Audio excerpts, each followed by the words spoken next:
no del contenido del libro, porque estando el autor es un poco atrevido decir de qué va el libro, pero sí quería hacer una pequeña presentación de lo que este libro significa para los investigadores que estamos trabajando sobre la Escuela de Salamanca, desde la perspectiva de una persona bueno, pues que puede investigar y puede estudiar y puede hacer cosas porque tiene a su alcance el resultado de la expertise de décadas de años dedicados a investigar la historia profunda de esta escuela a través de ese material tan difícil de acceder, aunque ahora mismo hay cosas que están por internet y bueno, puede dar la sensación de que es muy accesible porque está digitalizado algunas cosas y están ya puestas en los repertorios de la propia Universidad de Salamanca. La dificultad de acceder al texto, entender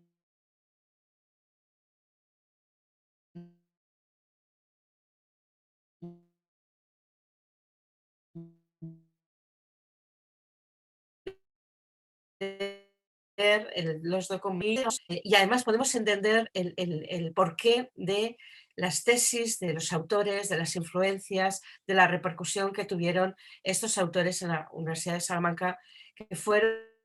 un punto y aparte para lo que es la labor intelectual de cambio de la Edad Media a la modernidad y también para que entender intelectual que tuvo un recorrido histórico concreto, que tuvo una influencia intelectual sobre el pensamiento moderno que todavía está en parte por descubrir y que todavía sigue ofreciendo claves intelectuales que deberíamos asumir para poder entender también la nuestra, que es una etapa de crisis y de cambio epocal y de cambio de pensamiento. Entonces, para mí como lectora que está intentando entender este pensamiento siglo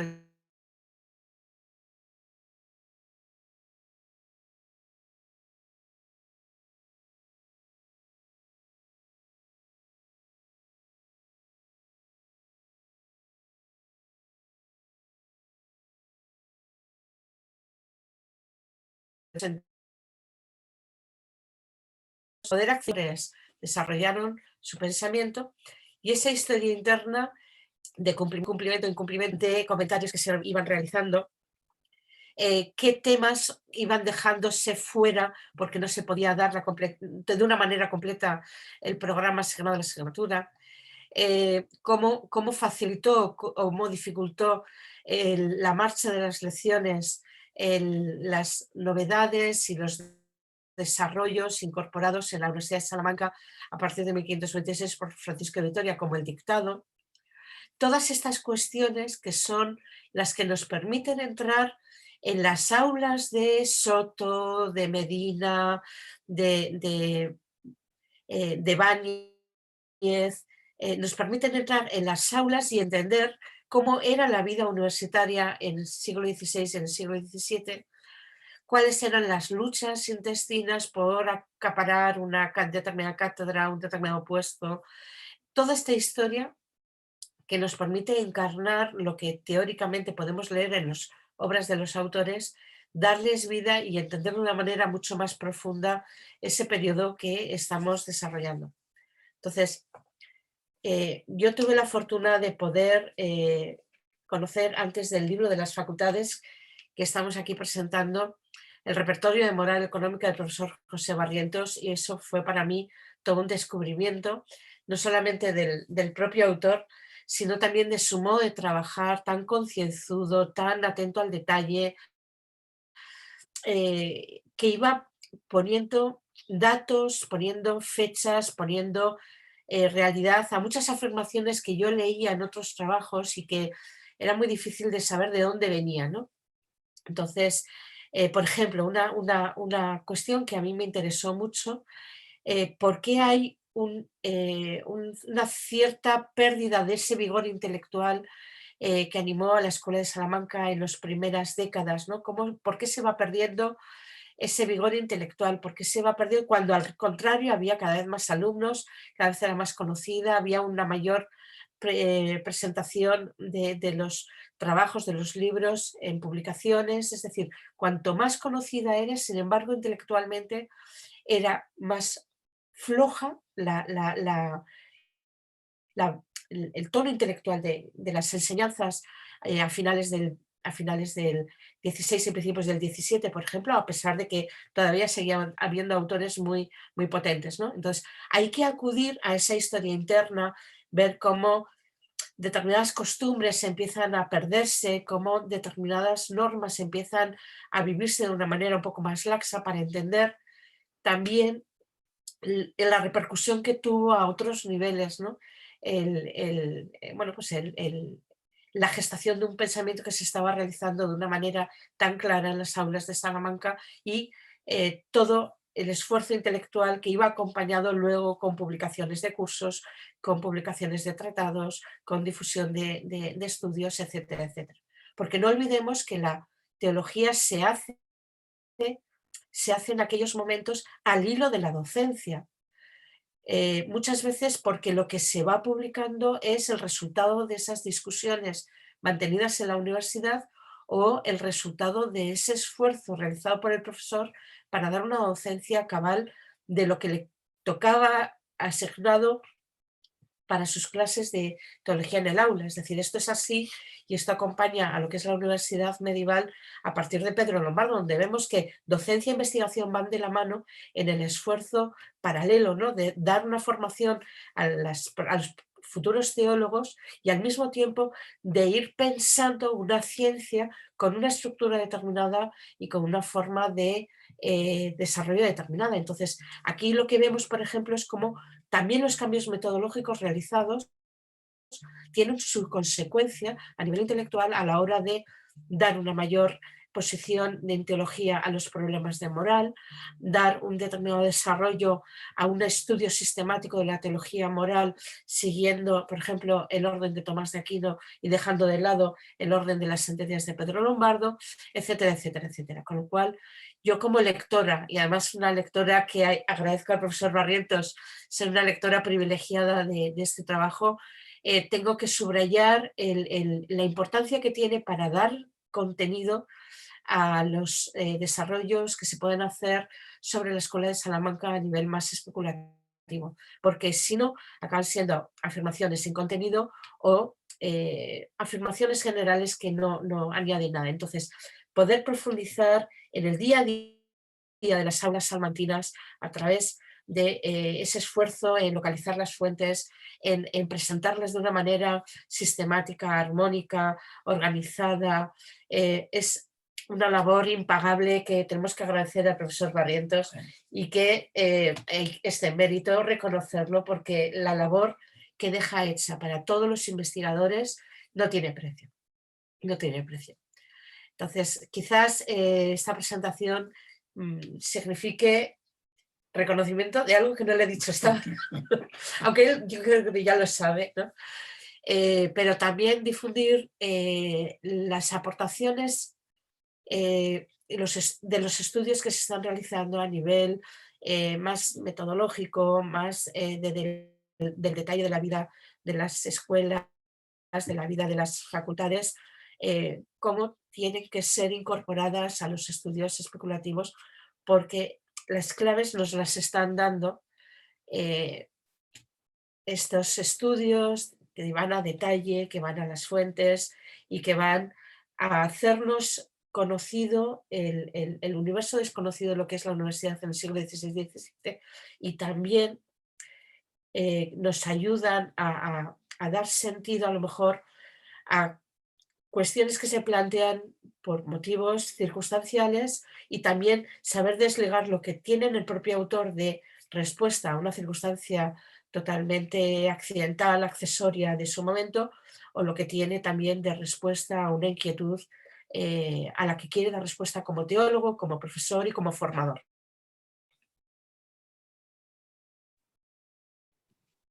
Sí. Sí, magnífico. Idoia, muchísimas gracias. Yo realmente no quiero quitarle tiempo al doctor José Barrientos, solo comentar una cosa que leía yo en su introducción y donde él advierte que este libro es sobre todo un libro de consulta, en el que vierte todo este trabajo que nos ha explicado la doctora Sorrosa, de este trabajo tan minucioso, tan específico de acudir a estos libros de visitas para poder representar la vida y la organización de la vida universitaria en este periodo estudiado, que es un periodo muy importante para quienes estudian la Escuela de Salamanca, específicamente en esta facultad de teología. No obstante, yo tengo que advertirles algo. Primero, porque sé que van a conseguir el libro, verdaderamente vale la pena y es una auténtica joya, pero debo advertirles algo. Si piensan ustedes que van a ir únicamente a buscar datos, corren peligro, corren el terrible peligro de encontrarse con un texto delicioso de leer que los atrapa de inmediato porque el doctor no nada más ha conseguido los datos, les ha dado vida y ha permitido que cuando uno lee los datos, los lea en contexto y comprenda lo que está sucediendo. Está lleno de anécdotas, ha sabido leer entre toda este fárrago de la vida universitaria, de los documentos, los oficios y los papeles, toda la vida y todas las circunstancias que van formando el camino de los autores. Es, por ejemplo, un paso maravilloso ver cómo autores que hemos investigado durante muchos años, nos damos cuenta cómo están en una cátedra primero, después pasan a otra, después pasan a otra, y de tal a tal año se encuentran en esto, o de tal año a tal otro en este otro lugar. Y luego ver también situaciones tan cotidianas y tan cercanas a nuestra vida como universitarios, momentos en los que tienen que tomar una decisión sobre si alargar o no el tiempo de cátedra, ¿no? Si la asistencia de los alumnos tiene que ser de 6 meses y un día o tiene que aumentar a 8, donde, bueno, aquello se vuelve una verdadera discusión porque dicen los salmantinos es que si lo hacemos entonces tienen que hacerlo todas las universidades o ¿no? Y entonces salen además a discutirlo con picos y palas a la calle, o un momento también maravilloso en el que, pues bueno, se quejan precisamente porque a Fray Luis de León le están haciendo, aquí decimos en México chanchullo, pero bueno, están haciendo una especie de compra de votos de los estudiantes y todavía cuando investigan el caso de la compra de votos, todavía los cínicos de los estudiantes contestan, pero si siempre se ha hecho, los dominicos a cada rato hacen esto, estamos esperando prácticamente. Entonces, son situaciones que verdaderamente atrapan y nos ponen la vida universitaria en contexto. Además, nos permiten retomar toda una tradición de la vida universitaria. Insisto, si nos gusta investigar la Escuela de Salamanca o si nos gusta seguir o queremos seguir una, un trabajo cercano a los autores de la Escuela de Salamanca, este libro es imprescindible. Y también lo es si nos interesa tanto la vida de España o la vida de la historia de la universidad y cómo se han ido desarrollando. Yo le tengo que agradecer al doctor Barrientos la claridad, el buen gusto, la paciencia, es una paciencia de docente verdaderamente generosa para explicar cada situación comprendiendo cosas que quizá él sabe muy bien, pero es consciente de que nosotros como lectores ignoramos muchos de los contextos en los que se encuentra toda la información y él se toma, se toma el tiempo para explicar claramente cada situación, cada circunstancia para nuestro presente. Pienso que este libro, así como cuando uno se encuentra aquellos libros de cátedras, de visitas de cátedras en la universidad, en la biblioteca de la Universidad de Salamanca, se encuentra uno con un tesoro que agradece. Sé que este libro, con el tiempo, cuando nos lo encontremos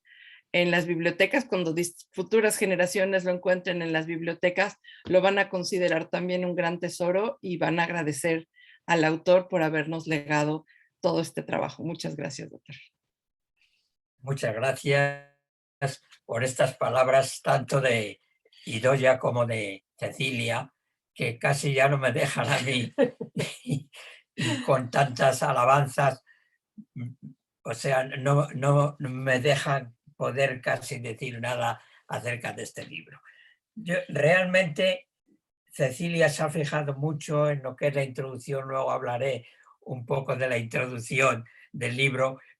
porque la introducción tiene como objetivo precisamente o como objeto que se sepan poner cada una de las cosas en su lugar, en su lugar,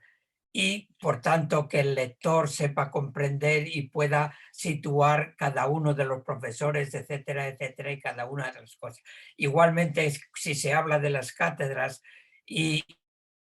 hay que tener en cuenta que las cátedras en la Universidad de Salamanca, quien las daban eran los alumnos con sus votos, y claro, eso como labor humana, como obra del hombre, pues siempre estaba sometido a unos sucios manejos, porque todo el mundo quería conseguir los votos de los estudiantes para tener la cátedra. Y si había compra de votos, y hoy no hay compra de votos, pero también en otro tipo de acceso, de otra forma, también hay sus presiones y hay sus corruptelas, como entonces pasaban.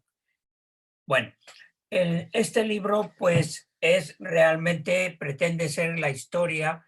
de la Facultad de Teología de 80 años, que van esos 80 años del 1560 al 1640. Y es porque las cátedras en la Universidad Clásica de Salamanca eran visitadas varias veces al año, en total hasta 5 veces al año para las cátedras que no eran de propiedad y 3 para las que eran de propiedad, por el rector, y le acompañaba al rector el catedrático más antiguo de la facultad, en este caso de la Facultad de Teología, y sometían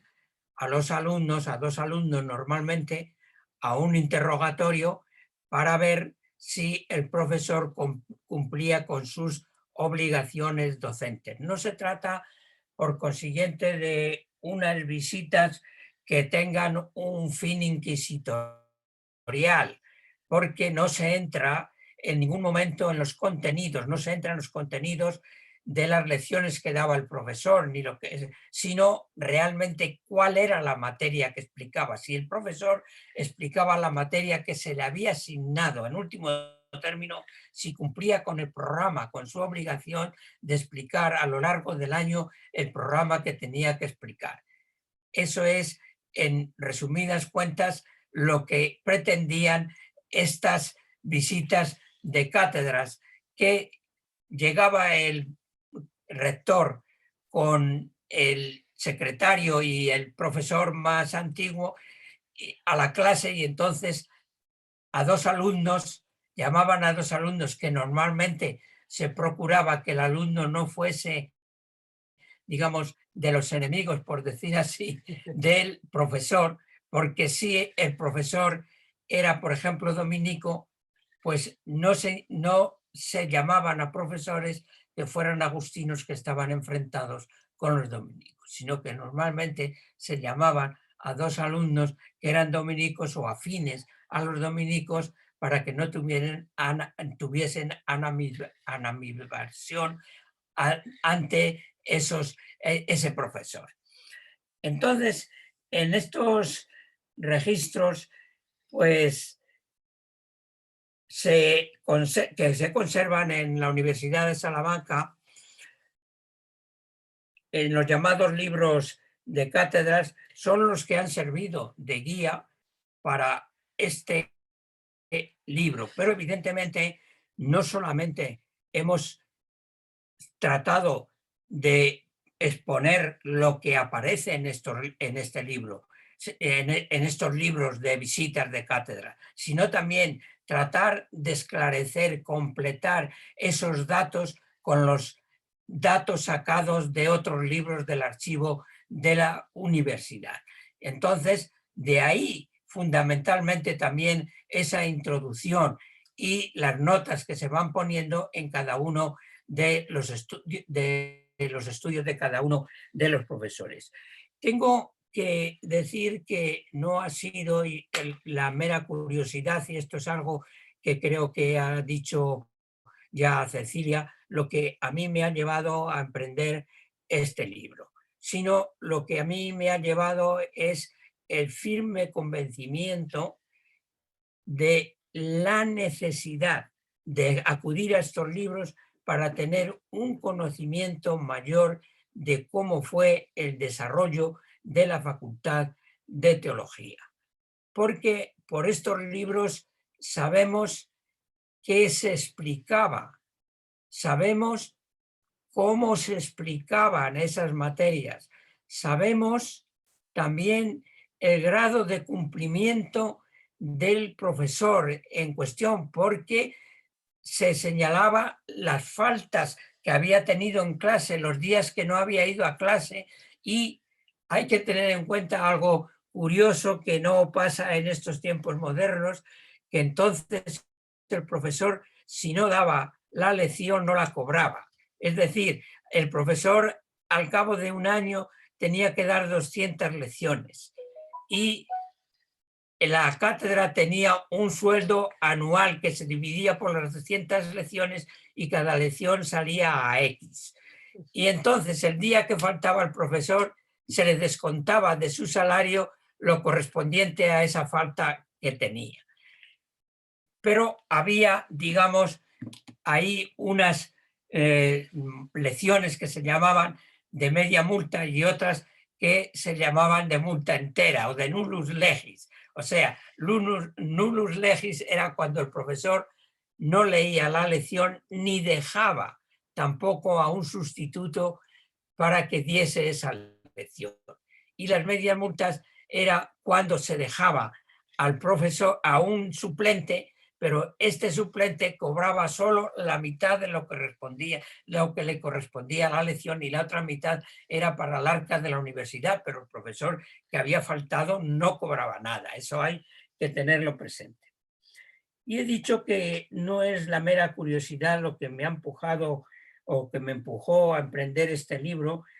ya que realmente lo que me ha animado ha sido, como he dicho, ese firme convencimiento de la necesidad. De la amplitud de los datos que nos dan estos libros, podemos conocer, como he dicho, tanto cada uno de los profesores que ocupan cada una de esas cátedras y además con las fechas exactas en su ingreso, en su acceso, y también con la fecha del cese de una determinada cátedra. Y al mismo tiempo, como antes decía, también las faltas que el profesor tenía. Entonces, he tratado de estudiar cátedra por cátedra en conjunto, y las cátedras que había en la Facultad de Teología eran 5 cátedras de escolástica y luego había una de teología positiva, es decir, de Biblia. Y esas estudio en primer lugar las cátedras de escolástica, empezando por aquella que se consideraba la más importante, que era la cátedra de prima, que era la primera también de la mañana, que en el horario de verano comenzaba a las 6 de la mañana, 6:30 de la mañana hasta las 8, y en invierno una hora más tarde, ¿no? Y claro, en invierno era muy duro el tener que asistir a una universidad donde en aquellos momentos había muy poca luz porque no existía la luz eléctrica y había que estar solo a la luz de las velas, y al mismo tiempo que no había calefacción, y entonces se pasaba mucho frío a esas horas de la mañana cuando en Salamanca se estaba bajo cero, ¿no? Bueno, el orden, digo, que es de las cátedras más importantes, primero la de prima, luego la de vísperas, que era a primera hora de la tarde, después la cátedra de Santo Tomás y la cátedra de Escoto, Y después teníamos también estas fueron cátedras creadas por el papado, y luego tuvimos la cátedra de Durando, se llamó, pero que inicialmente su nombre era nominal, pero que terminó llamándose cátedra de Durando porque era el autor o a partir del autor que se explicaba esa cátedra. Por así decir, las sentencias de Pedro Lombardo se explicaban por los comentarios que Durando había hecho de esas sentencias. Aunque, como se puede ver a lo largo de este libro, pues realmente tanto a Pedro Lombardo se explica por la Suma, pero es que se va a hacer lo mismo con Durando y con Escoto, que se va a explicar realmente por la Suma de Santo Tomás. Y entonces eso quiere decir que en la Universidad de Salamanca, aquí en el siglo XVI, a partir de la llegada de Francisco de Vitoria en el año 1526, que sustituye las sentencias por la Suma, lo que va a existir es esto mismo. Lo que se explica es a Santo Tomás, y por consiguiente la llamada Escuela de Salamanca pues es inconcebible sin pensar que es tomista. O sea, el tomismo y Salamanca, Escuela de Salamanca, o el tomismo es consustancial a la Escuela de Salamanca. No puede concebirse sin el tomismo. Bueno, después de explicar estas cátedras que son de escolástica, lo que se explica es la cátedra de Biblia o de teología positiva, en la cual había que explicar la Sagrada Escritura, la Biblia, pero en años alternos, un año el Antiguo Testamento y al año siguiente el Nuevo Testamento. Pero evidentemente, pues se señalaba al profesor un libro o unas partes del Antiguo Testamento o del Nuevo Testamento que tenía que explicar el profesor. La presentación de cada una de estas cátedras le antecede siempre una presentación de cuándo nace la cátedra, quién funda la cátedra, qué características tiene la cátedra, a qué hora se daba la cátedra, cuál era el salario de esa cátedra, etc. Y una vez hecho esto, se va estudiando profesor por profesor de esa cátedra, señalando por orden riguroso,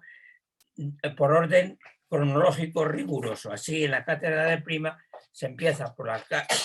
Pedro de Sotomayor, y a cada uno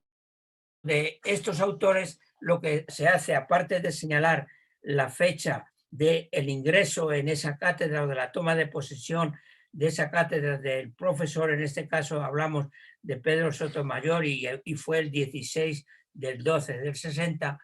y habría terminado en esa cátedra el 22 de noviembre del 64. Fue muy poco tiempo el que estuvo en esa cátedra. Pero después lo que se hace es dar unas notas biográficas del autor y señalando también las obras, por consiguiente, su producción.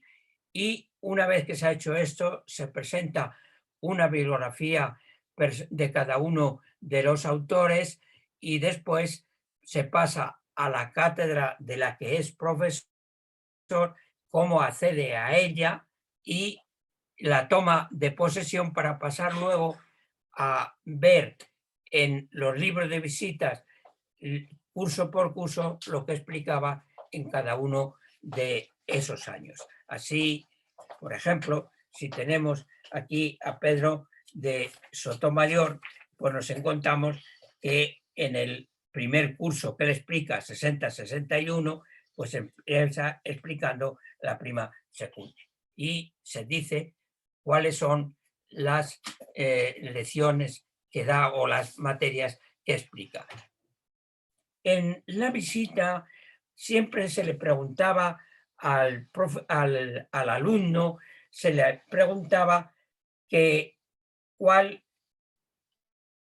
se le preguntaba por dónde había comenzado a explicar el profesor. En San Lucas, 18 de octubre, que era el día que comenzaba el curso. Y como las visitas eran 5 y eran cada 2 meses, porque el curso duraba realmente 10 meses, porque la apertura era el 18 de octubre, pero se clausuraba el día de la Natividad, el 8 de septiembre, aunque el profesor, que era de cátedra propiedad, no tenía que estar dando clase los 10 meses, sino que le bastaba con 8, pero sin embargo el profesor de la cátedra menor tenía que dar las clases durante los 10 meses y dar esas 200 lecciones. Más bien no se llegaba, porque lo que sale en el calendario que aparece estudiado en la introducción son unas 190 o 194 horas las que cada profesor venía a dar. Y el catedrático de propiedad que comenzaba el día de San Lucas 18, pero terminaba también por San Juan en junio, entonces ese catedrático tenía que dar como unas 150 o quizá no llegase a las 150 lecciones. Pero tenía ese profesor un privilegio que no tenían los otros profesores, y es que este profesor de las cátedras de propiedad, si había cumplido con su obligación de dar las clases esos 8 meses, a partir de ahí dejaba de dar las clases y se le ponía un suplente para los meses de verano. Pero durante ese tiempo las visitas no entraban, que es una de las cosas que extraña un poco, porque al profesor de la cátedra de propiedad, que si no había cumplido con el horario y tenía que seguir durante el verano no se le inspeccionaba qué es lo que realmente hacía o explicaba en la cátedra. Y otra de las cosas que se preguntaban mucho si habían sido oyentes, como he dicho, desde San Lucas, porque él tenía que decir, por San Lucas, decía el alumno, el profesor empezó leyendo en la primera parte la cuestión tal. Y ahora, supongamos que era en marzo cuando se hacía la visita, dice, y ahora va en la misma primera parte, pero va en la cuestión tal. Entonces, eso nos permite realmente ver lo que un profesor explicaba un año, porque el texto básico era la suma y entonces sabíamos las cuestiones que había explicado, que se completa porque se conservan muchas lecturas de los profesores salmantinos en distintas bibliotecas, en el Vaticano, en Salamanca, en Coimbra, etcétera, etcétera, en Roma. O sea que se encuentran en muchísimas bibliotecas, se encuentran lecturas, y entonces en este libro también, cuando cualquier curso que se ve, pues se dice también que las lecturas de este año se encuentran en la biblioteca tal, en el manuscrito tal. Y por consiguiente es también este libro muy válido para poder fechar lecturas que se encuentran en bibliotecas que todavía no se sabe realmente a quién pertenecen y cuándo pertenecían. Pero por este libro, con los datos que nos dan los libros de visita, se puede fijar exactamente las fechas de algunas de esas lecturas. Además, también se preguntaba al profesor si el catedrático leía la hora entera o si el catedrático entraba tarde a clase y salía pronto, con lo cual, si se daba esa circunstancia, podía ser objeto de multa, de media lección o de lo que fuera, porque no cumplía tampoco ahí. Como ven, son disciplinares realmente las visitas son disciplinares, tratan de ser una medida disciplinaria, porque lo que se quería ver era si el profesor había cumplido con sus obligaciones de catedrático en el aula. También se preguntaba si leía en latín, porque las clases eran en latín, o si durante toda la lección y sin decir ninguna palabra en castellano, a no ser cuando se trataba de algún ejemplo para aclarar la materia que estaba explicando. Entonces, en los ejemplos o en algunas leyes del reino se permitía que dijese alguna palabra en castellano. También, si leen siempre por el mismo orden y, digamos, a un ritmo,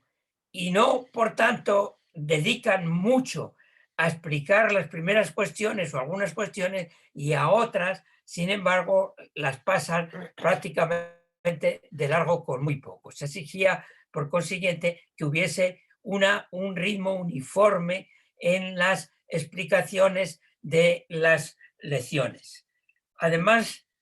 se preguntaba si el catedrático llevaba cartapacios, si llevaba apuntes, porque la lección la tenía que dar de memoria y solo se le permitía al catedrático que llevase el libro del texto que tenía que comentar, porque las lecciones no eran más que comentar un texto, se leía el texto, se resumía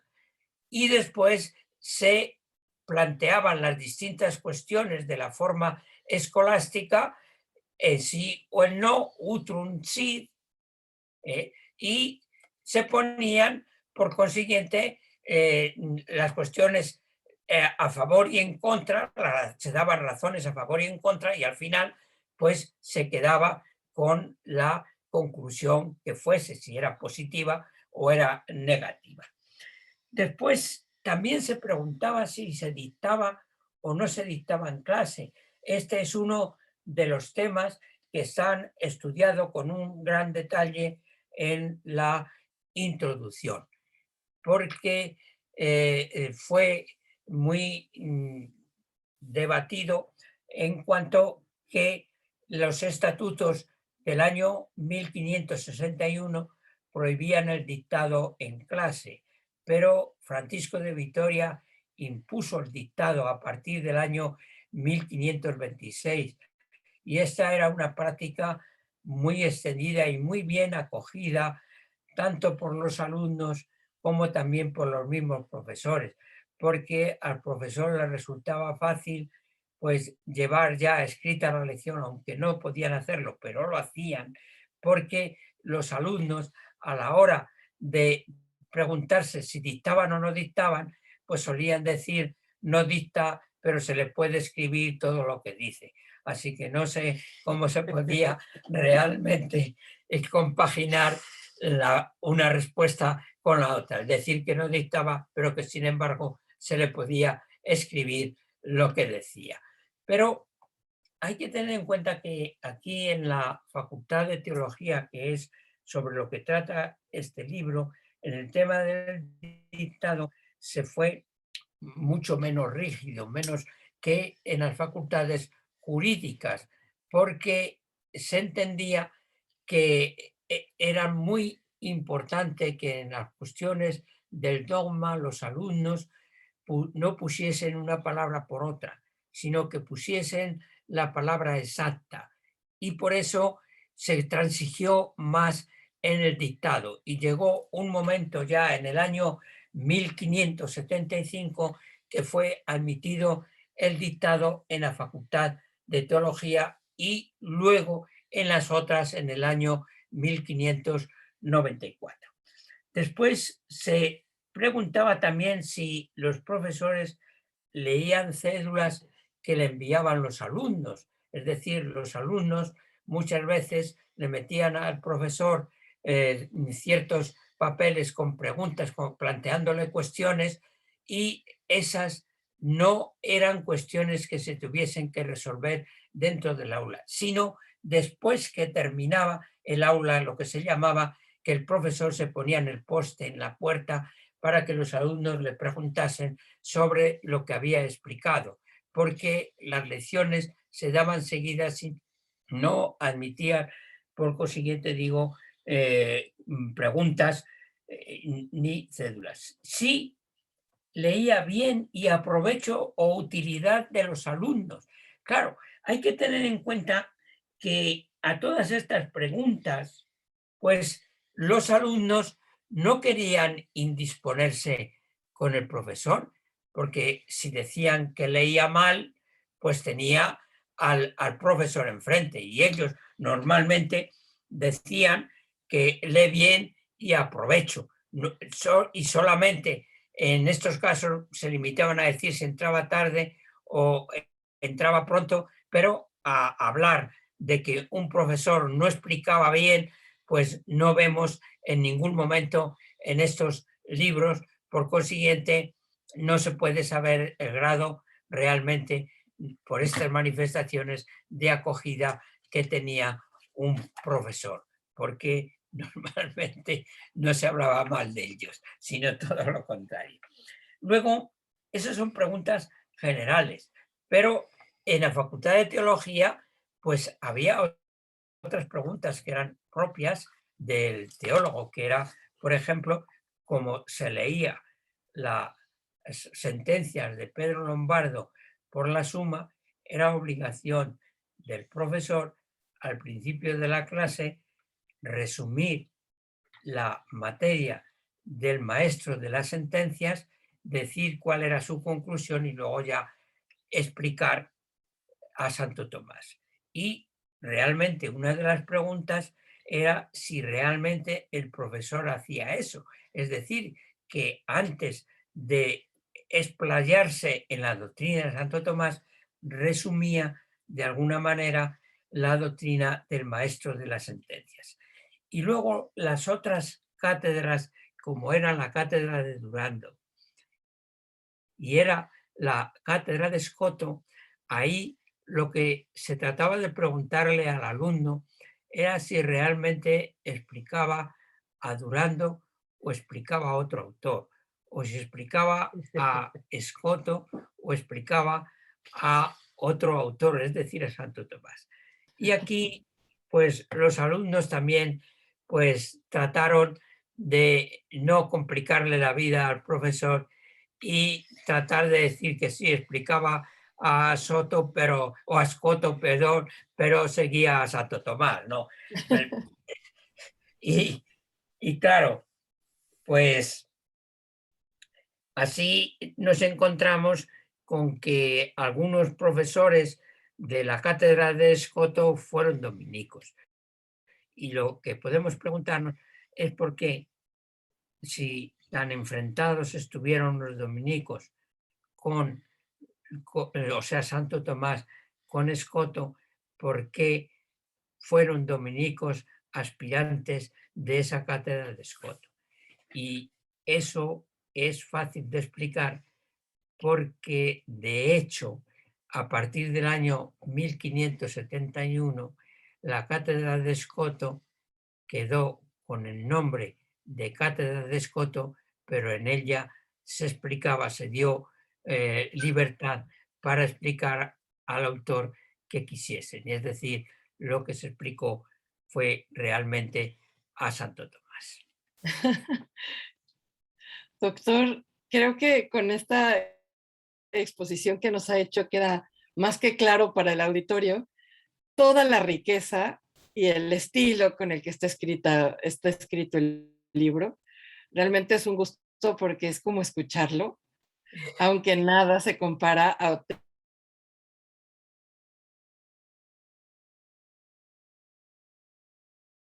tengo de verlo, de estar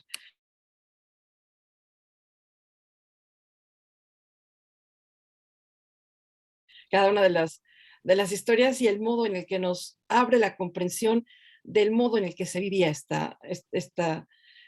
labor docente. A mí me parece también muy interesante este ejercicio de control de calidad de la docencia en el mundo universitario, ¿no? El preguntarle al estudiante qué está ocurriendo, cómo se están dando las clases, que el profesor realmente viva la justicia en el ejercicio de su cátedra, porque tiene que cumplir con aquello a lo que está comprometido y tiene que dar las lecciones que debe dar y tiene que ser también veraz y fiel a lo que está comprometido a hacer. Eso me parece sumamente interesante como un ejercicio también de labor en la construcción de la vida universitaria, ¿no? Sí, yo creo que realmente, aunque hoy día hay libertad de cátedra, pero estos libros de visitas de cátedra no ponen en cuestión la libertad de cátedra, porque la libertad de cátedra es que el profesor realmente exponga lo que él piensa sobre un determinado problema o sobre una determinada cuestión. Y estos libros de visita nunca entraron en si defendían una postura o defendían otra. Y el profesor, por consiguiente, tuvo esa libertad para exponer él lo que él realmente pensase o creyese que era aquella materia. Por eso, pero las denuncias a la Inquisición vinieron de otra parte, no por parte de los alumnos y no por parte de las visitas de cátedra. Tenemos el caso de Fray Luis de León, célebre, porque él fue denunciado ante la Inquisición y realmente fue denunciado, pero fue denunciado por compañeros suyos, por profesores, porque él no se atenía, por así decir, estrictamente a los cánones de explicar Santo Tomás, lo explicó con mucha libertad. Y entonces esa libertad es lo que realmente los tomistas rígidos no admitieron y fue lo que les llevó a denunciarlo ante la Inquisición. Pero en ningún momento por las declaraciones que en las visitas hicieron los alumnos, sino más bien por ciertas pesquisas que algunos profesores hicieron de alumnos, pidiéndole a los alumnos los apuntes, esas lecciones, y ahí donde Fray Luis, pues, como digo, explicaba con libertad, era a Santo Tomás, pues realmente, pues como no coincidía con esas posturas, porque los denunciantes es fundamentalmente un dominico que es Bartolomé de Medina, acompañado de otro que no era dominico, pero que era muy tradicional, como era el maestro León de Castro, pero también a Medina le acompañó y le apoyó mm, Domingo Báñez para esa denuncia. Y claro, llamaba a los alumnos, le pedía los apuntes y entonces el otro pues trató de sacar de sacar ciertas proposiciones que decía que eran heréticas, aunque después se probó que no lo eran, ¿no? Apasionante, de verdad, doctor. Yo quisiera que esta tarde durara para siempre, Bueno, pero tenemos que terminar. Vamos a Lamentablemente esperar, que va a tenemos ser que terminar. complicado. Sí. Tenemos que terminar. Los chicos también del staff que han estado trabajando toda la mañana, pues tienen que terminar porque necesitan cerrar la sala de Zoom para poder salvar la grabación y seguir adelante con las actividades del Congreso. Pero espero que esta sea una reunión que podamos repetir de manera presencial muy pronto. Me da mucho gusto verlos a los dos muy bien y estar reunidos para comentar este trabajo de verdad